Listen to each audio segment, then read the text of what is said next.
Jangan sampai salah ketika sujud. Ini penting banget untuk disampaikan karena bisa menyebabkan sholat kita tidak sah. Bisa menyebabkan sholat kita tidak sah. Kita jawab pertanyaan ini. Assalamualaikum. Waalaikumsalam. Maaf Pak Ustadz, kalau ketika sujud mengenai mukena bukan sajadahnya, gimana? Boleh apa enggak?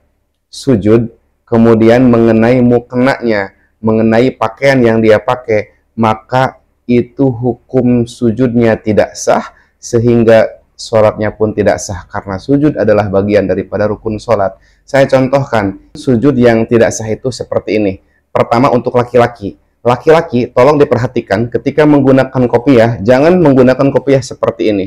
Harus diangkat, agar keningnya itu nanti nempel ke tempat sujud. Tempat sujud itu mau sajadah ataupun mau tanah atau apapun itu, yang penting tempat yang kita sujudi itu, kening kita itu harus menempel ke tempat itu langsung. Jangan terhalang oleh pakaian-pakaian yang kita bawa. Seperti misalkan menggunakan kopiah seperti ini, maka ketika sujud, otomatis keningnya itu tidak nempel langsung ke tempat sujudnya, sehingga menyebabkan sujudnya tidak sah. Jadi perhatikan untuk laki-laki menggunakan kopiah seperti ini. Ya, kalau misalkan untuk laki-laki yang menggunakan sorban, menggunakan selendang, contohnya seperti ini.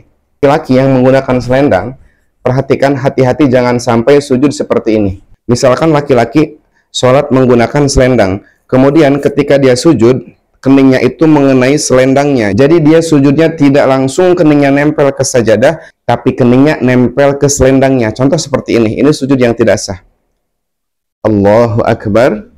Jadi bagian selendangnya ada di pas kening, contohnya seperti ini.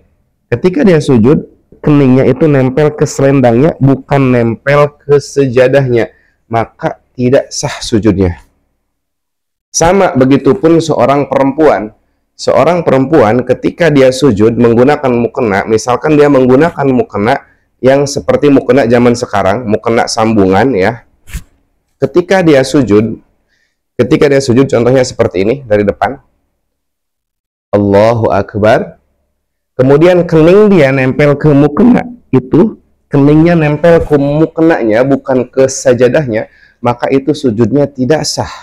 Untuk bunda-bunda, teman-teman semua, laki-laki, tolong diperhatikan ya.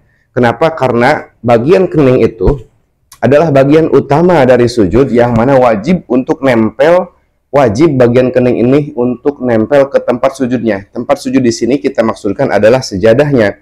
Jadi perhatikan untuk bunda-bunda jangan sampai keningnya itu nempel ke mukenanya, bukan hanya ke mukena aja sebetulnya. Segala sesuatu yang kita bawa, seperti laki-laki misalkan dia menggunakan selendang, perempuan misalkan dia menggunakan mukena, maka perhatikan keningnya itu jangan sampai nempel ke pakaiannya, tapi nempelnya langsung ke tempat sujudnya. Mudah-mudahan sampai di sini dapat dipahami. Terima kasih. Assalamualaikum warahmatullahi wabarakatuh.